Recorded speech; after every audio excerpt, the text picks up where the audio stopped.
지난 시간에 우리가 믿음론 첫 번째를 봤습니다.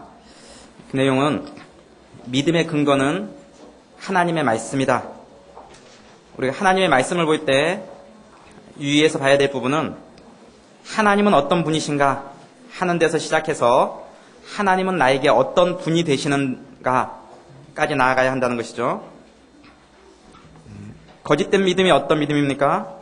고난이 올 때 하나님에게서 도망가는 믿음. 그러나 진실한 믿음은 고난이 올 때 하나님에게로 피한다. 믿음은 또한 우리의 이해력을 초월하고 믿음의 지식은 이해가 아니고 확신이다. 믿음은 말씀에 대한 확신을 말하는 것이다.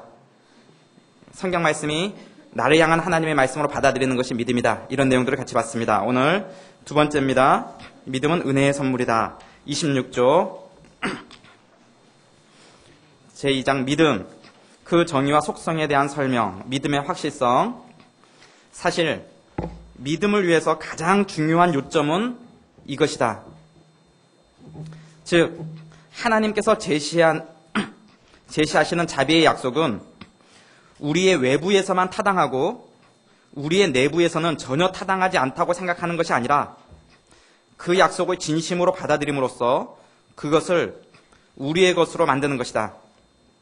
여러분, 믿음론에 있어서 가장 중요한 요점이 무엇이냐 하면은 하나님께서 제시하시는 자비의 약속, 어디에 나타난 겁니까? 성경 말씀에 나타난 하나님의 약속은 우리 외부에서는 타당하고 나에게는 타당하지 않다라고 생각할 것이 아니라 이것은 그 약속을 진심으로 내가 받아들임으로 그 약속을 나의 것으로 만드는 것. 이것이 뭐다? 믿음론에서 가장 중요한 것이다. 이스라엘 백성들 보면서 룻기 읽으면서 룻은 좋겠네 하는 것이 아니라 그 신실하신 하나님이 나의 하나님이다 라고 받아들이는 것이 믿음의 가장 중요한 부분이다. 그러므로 바울이 화평이라고 부르는 확신이 드디어 생긴다. 그런데 이 화평은 일종의 확신이며 이 확신은 하나님의 심판 앞에서 양심을 평온하며 평화롭게 만든다. 이 확신이 없으면 양심은 늘 놀라며 그 혼란과 고통으로 인해서 거의 사분오열의 상태에 빠진다. 여러분, 평안하십니까? 뭐 이런 질문들을 받죠. 평안이라는 것은 사실 일종의 확신입니다. 우리 마음에 하나님이 하신 말씀이 나를 향한 말씀이라는 그 확신이 자라면 그것이 평안으로 자리매김하게 됩니다. 상황이 막 휘몰아칩니다. 여건이 어렵습니다. 그럼에도 불구하고 우리 가운데는 말씀에 대한 확신이 있습니다. 그러한 사람은 평안하다라고 고백하는 겁니다. 상황이 막 휘몰아치는데 하나님의 말씀에 대한 확신이 없으면 평안한 상태가 되질 않습니다. 화평한 상태가 되질 않습니다. 우리의 마음은 늘 놀라고 요동할 수밖에 없습니다. 그러나 믿음에서 확신이 오고 확신이 자리 잡게 되는 것이 평안이다. 이렇게 말하는 겁니다. 성경에 나타난 약속의 말씀은 곧 우리를 위하여 주신 하나님의 약속의 말씀입니다. 하나님은 우리의 아버지가 되시기 때문입니다. 따라서 믿음으로 인해 우리는 평안을 누리게 됩니다. 요약하면 하나님께서는 자기에 대해서 인자하시며 호의를 가지신 아버지시며 그분의 관용을 근거로 삼아 모든 일을 약속하신다는 것을 굳게 확신하는 사람만이 진정한 신자이다. 그는 자기에 대한 하나님의 선하신 약속들을 신뢰하며 의심 없이 구원을 굳게 바란다. 사도는 우리가 소망의 담대함과 자랑을 끝까지 견고히 잡으면 이라는 말로 이 점을 밝힌다.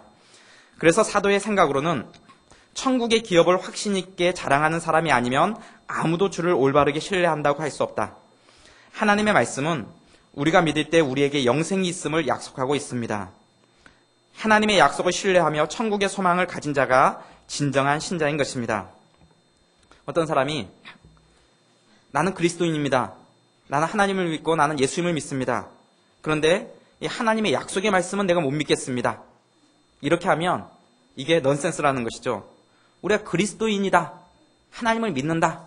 라고 하는 게 뭘 믿는다는 겁니까? 하나님의 약속의 말씀을 믿는 것입니다. 근데 하나님을 믿는다고 하면서 예수님을 믿는다고 하면서 예수님이 약속의 말씀을 하시는 것에 대해서는 못 믿는 거죠. 염려하지 말라 그러는데 염려하죠. 불안해하지 말라 그러고 주님이 나와 동행해 주시겠다고 약속하시는데도 주님이 동행하실까를 끊임없이 의심하는, 그러면서도 나는 그리스도인입니다. 그럼 그리스도인들에게는 어떠한 마음의 불안이나 의심이 그럼 전혀 없다는 말인가? 좋다, 그러면 예수 믿는 사람들은 하나님의 말씀은 그대로 100% 받아들이고 신뢰하고 전혀 마음의 요동함이 없는가? 시험과 싸울 때의 믿음, 신자들의 경험은 다양하여 자기들을 향한 하나님의 은혜를 인정하면서도 그들은 자주 당하는 불안으로 시련을 받을 뿐만 아니라 극심한 공포에 흔들리는 일도 비일비재합니다. 그들의 마음을 괴롭히는 시험은 너무도 강렬하여 믿음의 확실성과는 조화되지 않는 것 같아 보이기도 합니다. 확실히 우리는 한편으로 믿음은 확신을 가져야 한다고 가르치면서도 의심의 기미가 없는 확신이나 불안의 습격을 받지 않는 확신은 상상할 수 없다. 오히려 우리는 신자들이 자기의 불신앙과 부단히 싸운다는 것을 말한다. 참으로 우리는 신자들의 양심이 아무런 동요도 없는 평화로운 안식을 누린다고는 결코 생각하지 않는다. 그럴지라도 우리는 그들이 어떤 곤란을 당할 때 하나님의 자비에서 받은 그 확실한 신념에서 떨어지거나 떠나게 된다는 것을 부인한다. 신자들은 시험의 상황 속에서 결국은 그 믿음으로 인해 승리하게 되어 있습니다.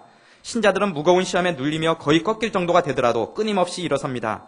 거기에 어려움과 고통이 없는 것은 아닙니다.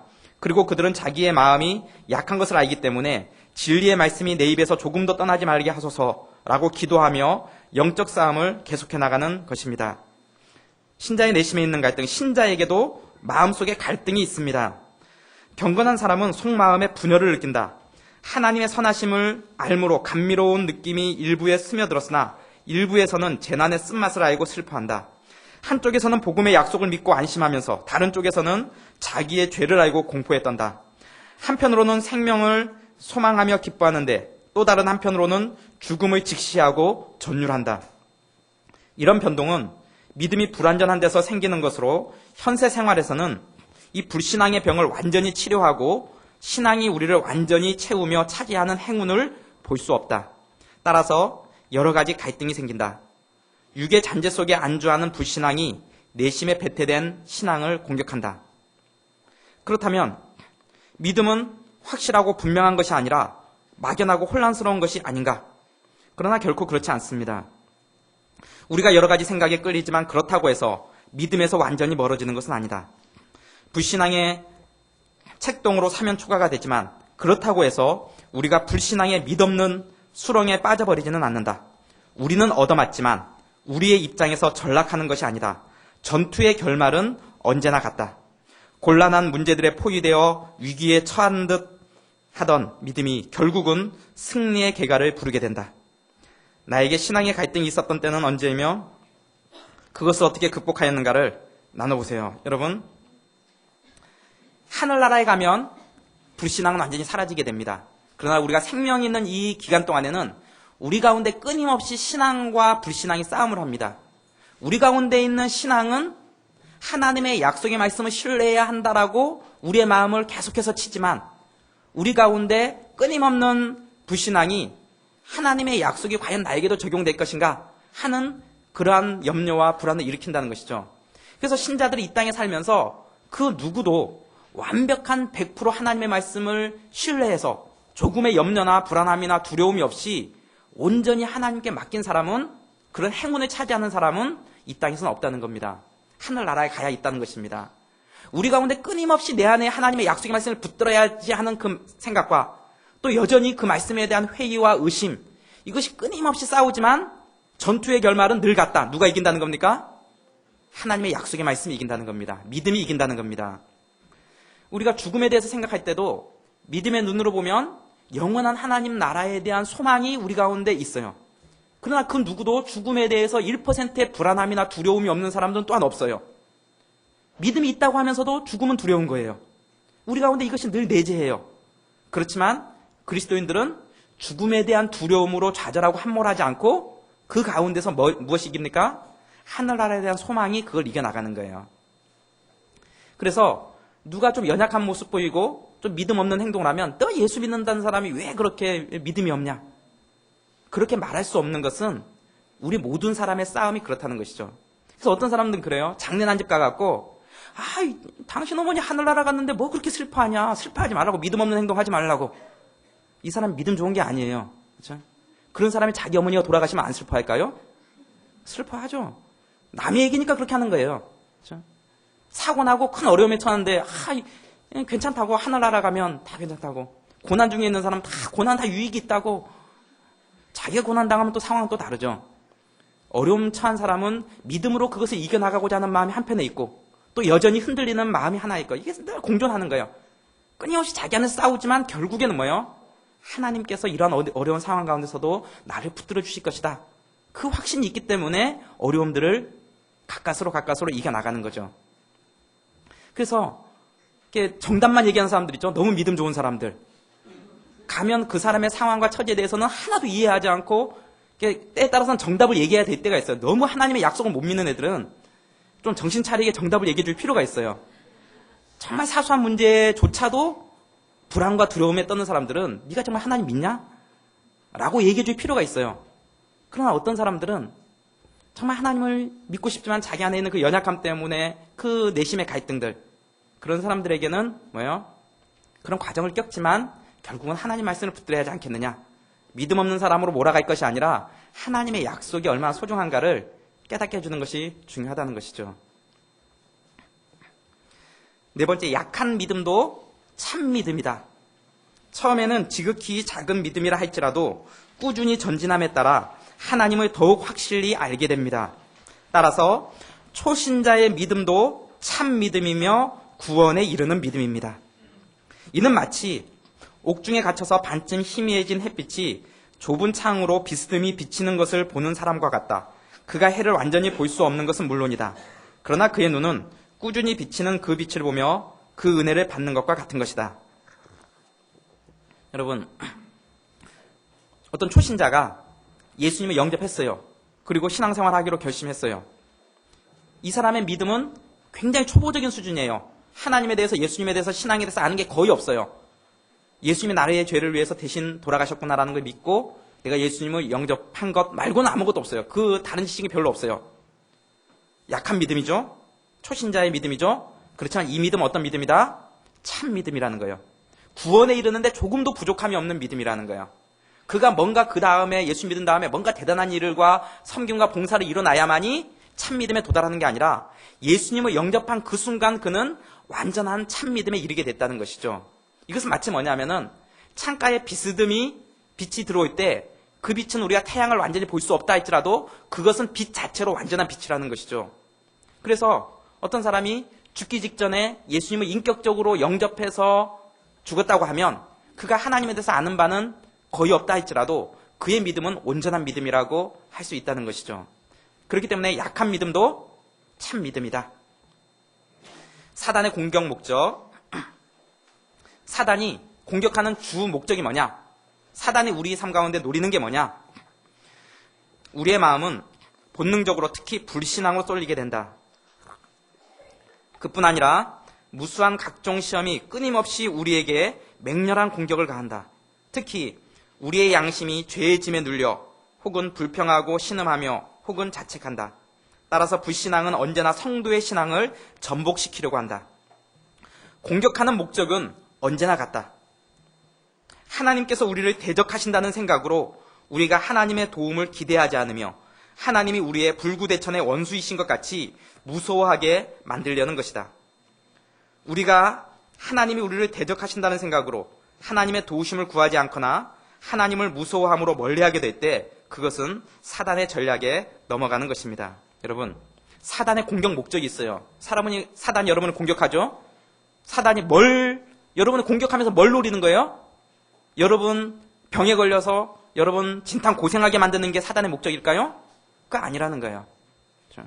사단의 공격 목적은 하나님이 우리를 대적한다는 생각을 갖게 만드는 게 사단의 공격 목적이에요. 고난과 있고 어려움이 있을 때 하나님이 나를 버린 건 아닐까? 하나님이 나를 원수로 생각하는 건 아닐까? 하나님이 나를 사랑하지 않는 건 아닐까? 내가 과연 하나님의 자녀가 맞을까? 그래서 하나님이 나를 미워하신다는 생각이 들게 만듦으로써 하나님의 도우심을 구하지 않고 하나님에게서부터 무서워서 하나님에게서 도망가게 만드는 것, 하나님으로부터 멀어지게 만드는 것, 이게 사단의 공격 목적이라는 거예요. 사단이 우리에게 어려움을 줬어요. 고난이 닥쳤어요. 그런데 어떤 사람은 그 고난으로 인해 하나님 앞에 더 가까이 나간 사람들이 있거든요. 사단이 실패한 거예요. 어떤 사람은 형통케 해요. 일이 잘 풀려요. 일이 너무 잘 풀리다 보니까 하나님의 존재의 필요성을 느끼질 못하는 거예요. 그래서 하나님에게서 멀어져요. 사단의 공격 목적이 성공한 거죠. 사단은 우리를 부유하게 만들고 가난하게 만드는 데 별 관심이 없어요. 우리가 부유해지거나 가난해지거나 건강해지거나 어려워지거나 사단은 별로 신경 쓰지 않아요. 사단의 공격 목적은 한 가지예요. 우리로 하여금 하나님이 나를 미워한다. 하나님을 두려워하게 만들므로써 하나님으로부터 멀어지게 만드는 것. 이게 사단의 공격 목적이라는 것이죠. 그래서 어떠한 환경에 처하든지 여러분이 하나님으로부터 멀어지면 사단이 성공하고 있는 거예요. 근데 어떤 환경이 닥쳤는데도 그 환경을 통해서 여러분이 하나님과 가까워지면 사단이 실패하고 있는 거예요. 우리 사단의 정체를 정확하게 봐야 돼요. 사단이 우리에게 뭘 노리고 있는가? 그것은 여기 나와 켈빈의 표현으로 하면 하나님께서 우리를 대적하신다는 생각으로 우리가 하나님의 도움을 기대하지 않으며 하나님이 우리를 불구대천의 원수이신 것 같이 무서워하게 만들려는 것이다. 이게 사단의 공격 목적이라는 거죠. 이런 사단의 공격 목적을 사단이 우리를 공격할 때 이런 공격을 막아내는 게 뭡니까? 하나님의 말씀이 우리의 믿음의 방패다. 하나님의 말씀을 통해서 우리가 믿음의 방패를 듣는 거예요. 이 믿음의 방패로 막아내면 사단이 우리의 심장을 겨누고 있었는데 그게 우리의 결정적인 치명타를 입히지 못한다는 거예요. 우리 마음에 상황이 어렵거나 일이 잘 안 풀리거나 꼬일 때 그런 마음이 들 수 있죠. 정말 하나님이 날 사랑하신다는 게 맞을까? 그렇다면 내가 언제까지 이런 고난과 어려움 속에 처해야 되는가? 그런 사단의 공격에 대해서 무엇이 우리를 막아줍니까? 믿음의 방패예요. 믿음의 방패. 아니다. 하나님의 약속의 말씀은 여전히 나에게 유효하다. 하나님이 우리를 자신의 친아들로 우리를 삼아주셔서 우리를 아들처럼 보호해 주시고 눈동자처럼 보호해 주시겠다는 하나님의 약속이 여전히 나에게 유효하다라고 믿는 그 믿음의 방패가 있을 때 사단의 공격은 무력화된다는 것이죠. 믿음은 이런 공격을 견디기 위하여 하나님의 말씀으로 무장하며 방위태세를 강화합니다. 어떤 시험이 우리를 공격하며 우리를 돌보지 않는 하나님은 우리의 원수라고 우리를 꿰을 때에 믿음은 하나님께서 우리에게 괴로움을 주시지만 그의 징벌은 진노가 아니라 사랑에서 오는 것이므로 그는 또한 자비하다고 대답합니다. 하나님은 불의를 벌하시는 분이라는 생각으로 우리가 충격을 받을 때에 믿음은 여기에 대항해서 죄인이 주의 자비를 얻으려고 나아가기만 하면 주께서는 언제나 모든 불의를 용서해 주신다는 사실을 제시합니다. 그래서 신자의 마음이 아무리 이상하게 번뇌와 고통을 당할지라도 결국은 모든 어려움을 극복하며 하나님의 자비를 믿는 확신을 결코 빼앗기지 않습니다. 그를 시험하며 괴롭히는 모든 싸움은 도리어 이 확신을 굳게 만드는 결과가 됩니다. 이것을 증명하는 것은 성도들이 하나님의 징벌로 심각한 압박을 받을 때 하나님 앞에 자기들의 불평을 토로한다는 사실이다. 하나님께서 전혀 들어주지 않을 듯한 때에도 그들은 하나님에게 간구한다. 만일 그에게서 위로를 기대하지 않는다면 기도할 필요가 어디 있는가? 사실 하나님께서는 언제든지 도와주신다는 것을 믿지 않는다면 기도할 생각을 하지도 않았을 것이다. 여러분, 힘들고 어려울 때 여러분 혼자 예배당에서나 새벽기도나 혼자 자기 방에서 정말 몸부림치면서 하나님 왜 이러십니까? 하나님 언제까지입니까? 하나님의 뜻은 무엇입니까? 이런 우리 마음에 하나님을 향한 이 정말 애절한 신음과 같은 기도들이 나올 때가 있잖아요. 하나님 언제까지 내가 이런 어려움을 당해야 됩니까? 하나님 왜 그러십니까? 그런데 뭐라고 얘기합니까? 이렇게 하나님 앞에 매달리며 나아가는 것조차 하나님의 도우심을 바라지 않았다면 하나님에게 나아가지 않는다는 것이죠.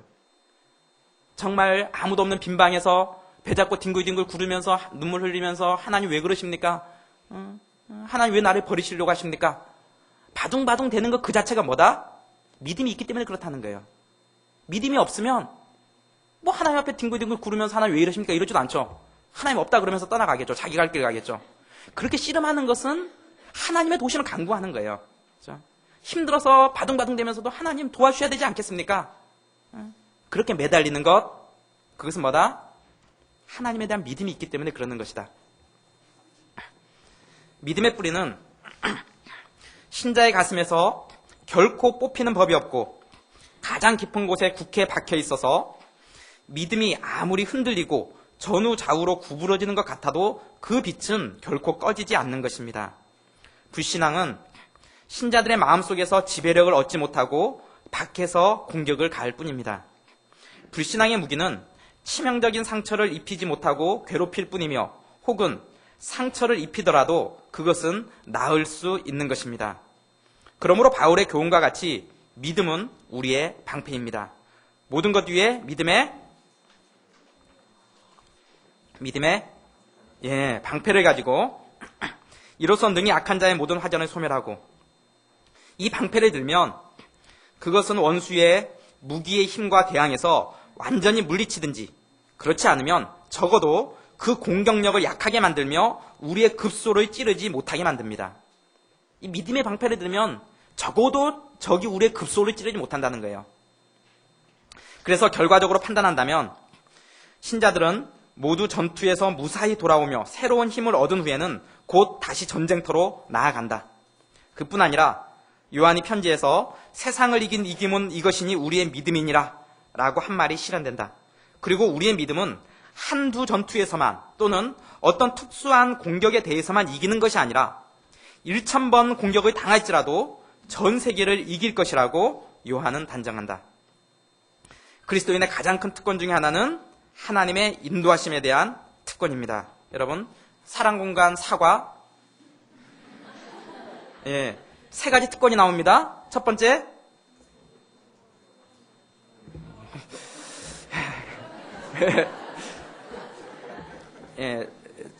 사랑공간 저자로 하여금 좌절감을 세 가지 특권은 세 가지 확신과 연결됩니다. 첫 번째 확신, 무슨 확신입니까? 구원의 확신. 두 번째, 하나님의 인도하심에 대한 확신. 세 번째, 기도응답의 특권에 대한 확신. 이 세 가지 확신. 지금 이 두 번째로 얘기하고 있는데 하나님의 인도하심에 대한 확신. 하나님의 인도하심에 대한 확신은 어떤 내용입니까? 상황이 얼마나 힘들고 어렵다 할지라도 하나님이 그 가운데서도 우리의 삶 가운데 동행하실 것을 믿는 것. 내 생각과 내 계획대로 되지 않을지라도 나보다 나를 더 잘하신 하나님께서 나에게 가장 좋은 길로 인도하실 것이라는 것을 믿는 확신. 하나님의 인도하심에 대한 확신. 그렇죠? 이것은 어느 한두 전투에서만 이기고 특별한 공격에서만 이기는 것이 아니라 적이 1000번 공격해 올지라도 전 세계에 대해서 이길 수 있다라고 얘기하는 겁니다. 세상을 이긴 이김은 이것이니 곧 뭐다? 우리의 믿음이니라. 우리가 힘들고 어려울 때도 하나님은 우리와 동행하시며 승리의 도구로 믿음을 주셨습니다. 우리가 환난과 시험 중에 있더라도 우리에게 보장된 최고의 축복은 이미 승리가 우리에게 주어졌다는 것입니다. 우리의 승리는 이미 얻은 승리인 것입니다. 그러면 질문이 나올 수 있어요. 성경에 보면 빌립보서에 두렵고 떨림으로 너희 구원을 이루라. 뭔가 믿음은 확실성이 있다 그러는데 이거 두렵고 떨어라? 이게 뭔가 두렵고 떨지 말아야 될 것 같은데, 그렇죠? 두렵고 떨지 말고 너희 구원을 이루라. 이래야 말이 될 것 같은데 빌립보서에서는 두렵고 떨림으로 너희 구원을 이루라. 이렇게 얘기하고 있다는 거죠. 이게 뭔가 좀 안 맞는 게 아닌가 이런 생각이 들 수 있다는 것이죠. 두려움과 떨림이 우리의 믿음의 확실성과 어떤 관련이 있는가? 두렵고 떨림으로 너희 구원을 이루라라고 바울이 가르친 것은 우리의 구원의 불확실함을 말하는 것이 아니다. 이것은 믿음의 확실성을 줄이기는커녕 도리어 더욱 확고하게 만든다. 성도들이 언제 두렵고 떨림을 경험하는가? 경건치 못한 자들에게 하나님의 진노가 내린 예를 보고 성도들은 그것을 자기들에 대한 경고로 생각하며 같은 죄를 지어 하나님의 진노가 내리지 않도록 특히 주의할 때에 신자들은 이런 두려움과 떨리는 마음을 갖는다. 또한 성도들은 자신들이 어떤 바람보다도 불안정하며 덧없는 존재인 것을 깨달을 때 두렵고 떨림을 경험한다. 하나님께서 성경을 통해서 옛날 이스라엘 백성에게 내리신 징벌을 일일이 묘사하는 이유는 성도들로 하여금 마음의 두려움을 일으켜 그 당시의 사람들과 같은 죄를 짓지 않도록 하려는 것이다. 우리의 육의 테마는 믿음을 강화시키는 것이 아니라 파괴되는 편이 더 많다. 바울이 선줄로 생각하는 자는 넘어질까 조심하라고 충고할 때 그는 우리가 자신의 확고함에 자신이 없는 듯이 흔들리라고 명령하는 것이 아니다. 바울의 의도는 우리의 교만을 제거하여 우리가 자신의 힘을 경솔하게 과신하는 것을 막으려는 것뿐이다. 우리가 주를 의지하며 마음의 확신을 얻으려면 우리 자신을 믿지 말 것과 자신의 파멸 상태를 인식하고 불안을 느끼는 것이 가장 효과적이다. 따라서 우리는 하나님의 자비를 의지하는 담대한 믿음과 하나님 앞에서 우리가 느껴야 하는 경건한 두려움이 바르게 결합되어야 한다. 즉 우리는 하나님의 존엄하심 앞에 나아갈 때마다 두려움을 느끼며 그 존엄하신 광채에 비추어 우리 자신이 얼마나 추악한가를 깨달아야 한다. 따라서 하나님에 대한 두려움은 우리를 괴롭히며 넘어지게 하는 두려움이 아니라 우리를 더욱 조심성 있게 만드는 두려움이다. 따라서 성도의 바른 자세는 눈을 자신의 허무성에 돌렸다가 하나님의 신실성을 생각하는 것이다. 경건은 하나님에 대한 경외를 낳을 뿐만 아니라 하나님을 의지하게 하며 하나님의 권능에 겸손히 복종하게 한다. 이 구원파이다는 자신들은 구원을 받았기에 하나님에 대해 어떤 두려움도 갖지 않는다라고 말한다. 또한 하나님을 두려워하거나 죄의식이 있는 사람은 구원받지 못한 자라고 주장을 한다. 따라서 그들은 탈법과 비윤리적인 죄를 계속해서 지으면서도 하나님이 자신들의 죄를 용서했으니 사람들이 자기를 정죄해서는 안 된다라고 주장을 한다. 그러나 그들의 주장은 하나님의 말씀과 180도 다르다. 우리는 우리의 연약함과 죄성을 볼 때 하나님 앞에서 두려워 떨며 자신을 쳐서 복종시켜야 하며 하나님의 선하심과 자비를 생각할 때 우리의 연약함으로 인해 더욱 하나님을 의지하며 겸손해야 하는 것이다. 하나님은 두렵고 떨림으로 우리의 구원을 이루기를 원하신다. 아이러니하게도 진짜 의인은 자신의 죄인됨을 고백하는 자이다. 여러분, 성경에 나타난 이스라엘 백성들이 하나님 앞에 범죄할 때 하나님이 진노하시고 벌 주시는 모습을 볼 때 우리는 어떤 마음을 가져야 됩니까? 두렵고 떨림을 가져야 됩니다. 내가 하나님 앞에서 이런 범죄를 저지르면 하나님의 이런 진노가 임하는구나. 두렵고 떨림을 생각하면서 우리의 구원이 더욱더 하나님 앞에서 견고하게 서나가는 겁니다. 구원파에서 얘기하는 것처럼 한번 구원받았으니까 이제 어떤 죄를 지어도 괜찮다. 예수님이 십자가상에서 우리의 모든 죄를 다 용서했고 과거, 현재, 미래의 죄까지 다 용서했으니까 이제 죄 지어도 괜찮다. 그래서 방종하고 죄 짓는 사람들은 마지막 날 갔는데 자기는 구원받을 줄 알았는데 구원이 없다는 거예요. 아이러니하게도. 그런데 차라리 두렵고 떨림으로 내가 하나님 앞에서 정말 구원받은 자인데 내가 이런 죄를 지으면 어떻게 할 것인가? 하나님의 진노가 임할 게 아닌가? 라고 생각하는 자들이 자기의 구원을 더욱더 견고하게 세워간다는 것이죠. 그렇기 때문에 우리가 우리 자신의 연약함을 볼 때마다 우리 자신에 대해서는 어떤 마음이 생깁니까? 나의 할 수 없음. 끊임없이 자각해야 되는 거예요. 하나님, 나는 이렇게 못합니다. 끊임없이 자신에 대해서 자각해야 되는 거예요. 그리고는 그 말씀 따라 살려고 노력해야 되는 거예요. 더불어 하나 생각해야 될 것은 하나님의 인자한 손길을 바라보는 거죠. 자신에 대해서 절망하고 동시에 하나님에 대해서 소망을 갖는 것. 이게 신앙의 본질이라는 거죠. 자기가 막 죄를 지면서도 자신에 대해서 절망할 필요 없다. 하나님이 다 용서해 주셨으니까 괜찮다. 라고 하는 게 그 사람을 도와주는 게 아니에요. 죄 지은 사람한테는 죄책감을 갖게 만들어줘야 돼요. 너 그렇게 죄 지면 안 돼. 하나님의 진노가 임할 수 있어. 정신 차려야 돼. 라고 얘기해줘야 되는 거예요. 자신에 대해서는 한계 상황을 깨달아야 돼요. 자신에 대해서는 절망해야 돼요. 더불어 우리가 회개하고 돌아오면 하나님은 언제나 우리를 받아주신다는 하나님에 대한 소망이 동시에 같이 가는 거죠. 이 두 가지 면이 신앙에는 늘 함께 공존한다는 것입니다. 믿음의 두 면에 대해서 베르나르드가 한 말. 베르나르드는 12세기에 있었던 우리의 믿음의 선배인데 그의 믿음 바 하나님은 죽은 자를 살리시며 어떤 것을? 없는 것을 있는 것 같이 부르시는 이시니라. 예, 없는 것을 있는 것 같이 부르시는 이가 누굽니까? 하나님. 하나님은 없는 것을 있는 것 같이 부르시는 이십니다. 즉, 우리는 죄뿐이고 아무 공로 없는데 하나님은 있는 것 같이 우리를 부르시는 분이십니다. 우리에게 뭐가 있는 것 같이? 공로가 있는 것 같이. 공로 없잖아요? 우리가 여기서 착한 일하면 우리가 잘나서 한 건가요? 누구 때문입니까? 하나님이 하신 거예요. 우리에겐 공로가 없어요. 공로가 없지만 하나님은 우리에게 공로가 있는 것 같이 우리를 부르신다는 거죠. 베르나르드의 기도와 같은 설교는 이것을 이렇게 말합니다. 그러므로 당신께서는 없는 것을 부르심으로 그들은 없습니다. 그러나 당신께서 그들을 부르셨으므로 그들은 있습니다. 우리는 없어요. 우리는 없는 존재예요. 하나님 앞에서 구원받을 만한 자격이 1%도 없어요. 그렇지만 하나님이 우리를 부르셨어요. 구원의 자격이 있는 것처럼 우리를 부르셨어요. 그러니까 우리는 구원의 자격이 있어요. 그들은 자신만으로는 없으나 당신이 함께 계셔 주심으로 그들은 있습니다. 그러나 사도가 말하는 것 같이 그들의 의의 행위로 말미암지 않고 부르시는 이에게로 말미암은 것입니다. 즉 한편으로 보면 우리는 아무것도 아니요, 다른 편으로 보면 크게 여김을 받는다는 것을 검토해 본다면 우리의 자랑은 적어 보이겠지만 이전에 비해서 아마 더 크고 근거도 더 훌륭할 것이며, 그래서 우리는 자신을 자랑하는 것이 아니라 주를 자랑하리라고 믿습니다. 두려움과 공경하는 마음으로 나는 말합니다. 우리는 있습니다. 그러나 하나님의 마음속에 있습니다. 우리는 있습니다. 그러나 우리 자신이 존귀하기 때문이 아니라 하나님께서 존귀하게 여겨주시기 때문입니다. 여러분, 이 인숙이라는 한 뇌성마비 자매가 있습니다.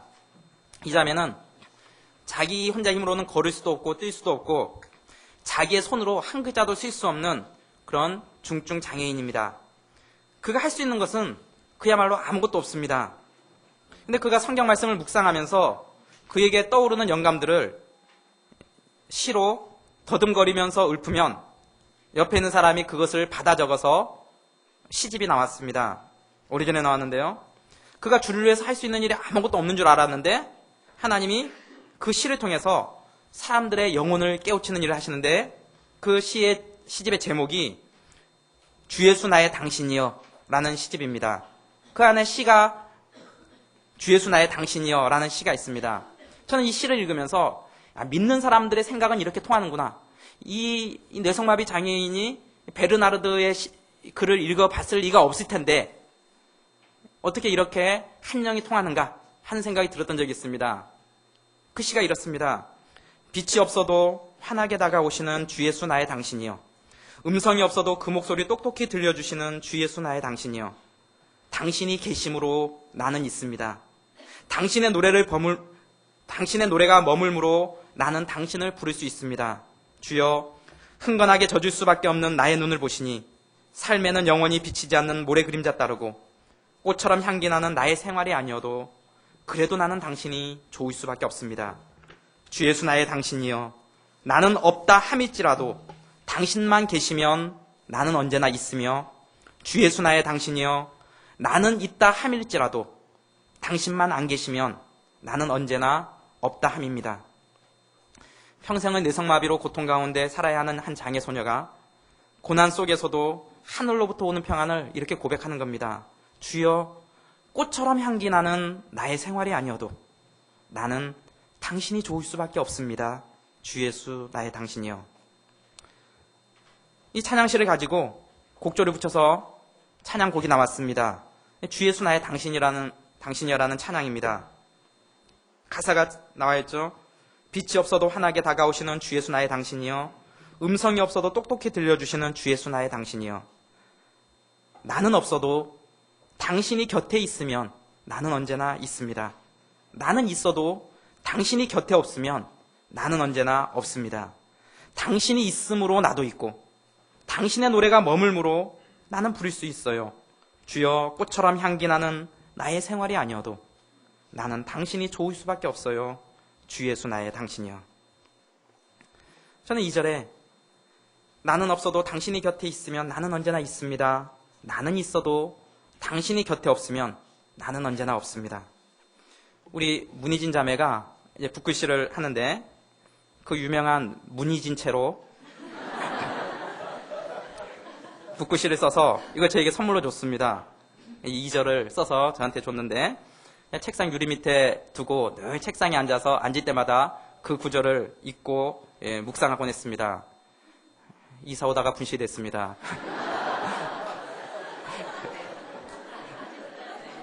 문지진 채 다시 한번 부탁합니다.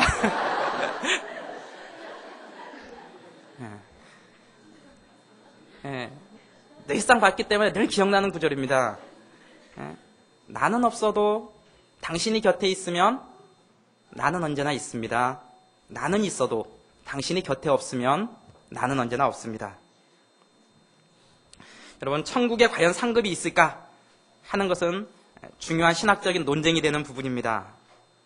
우리가 상급 받을 일을 했다면 그것은 우리가 한 게 아니라 하나님이 한 것이기 때문입니다. 그건 사실입니다. 우리에게 선한 것이 있다면 그것은 모두 하나님에게서 나온 것입니다. 따라서 우리가 천국에 갔을 때 우리가 할 수 있는 말은 나는 무익한 종입니다 라는 고백입니다. 사실 하나님이 하셨고 우리가 한 게 없습니다. 믿음 자체가 하나님의 것이기 때문입니다. 그러나 하나님은 선행과 믿음이 하나님 자신의 것이지만 그것이 마치 우리의 것인 양 우리를 칭찬하시고 우리에게 상급을 주십니다. 이것이 상급론을 푸는 열쇠입니다. 하늘에 상급이 있냐? 하늘에 상급이 있다면 그 상급은 하나님이 받아야지 왜 우리가 받을 수 있느냐? 그런 하늘에 상급이 있다고 얘기합니다. 우리는 받을 자격이 없지만 마치 우리에게 자격이 있느냐? 하나님이 우리에게 그렇게 주신다는 것입니다. 그러니까 은총이죠. 정리를 합니다. 믿음을 위해서 가장 중요한 요점이 무엇이라고요? 하나님의 약속이 우리 외부에만 타당하고 우리 내부에게는 타당하지 않다고 생각할 것이 아니라 그 약속을 우리가 받아들이고 우리의 것으로 만드는 것, 이것이 믿음에서 가장 중요한 것이다. 신자의 마음에도 갈등이 있다. 그러나 믿음이 결국은 승리하게 되어 있다. 사단의 공격 목적은 하나님이 우리를 대적한다는 듯한 생각을 갖게 만드는 것. 그래서 우리가 하나님을 무서워하고 하나님을 멀리하게 만드는 것. 이게 사단의 공격 목적이라는 거죠. 이런 사단의 공격을 막아내는 게 뭡니까? 믿음의 방패다.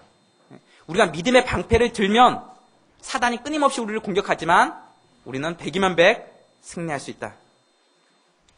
우리의 믿음에 두면 우리는 없지만 주님이 우리 곁에 계시면 우리 안에 계시면 하나님, 내가 존재하는 것은 주님 때문입니다. 주님이 계시니까 내가 있습니다. 내가 있다 할지라도 주님에게 주님이 없으면 나는 없습니다.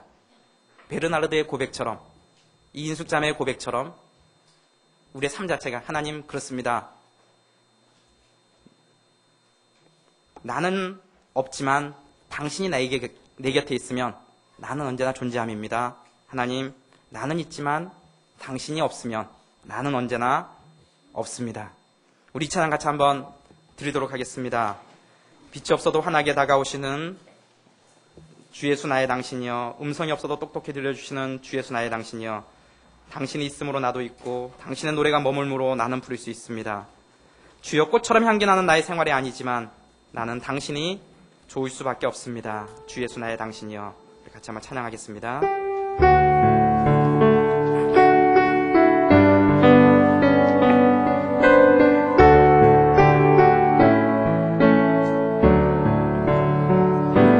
빛이 없어도 환하게 다가오신 주 예수 나의 당신이여,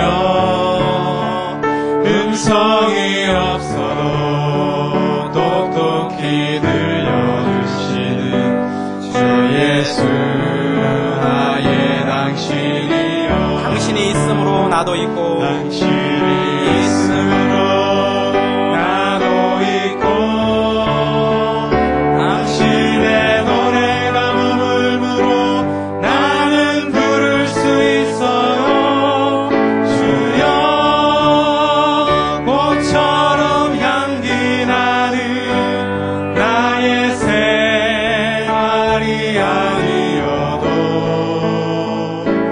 나는 당신이 좋을 수밖에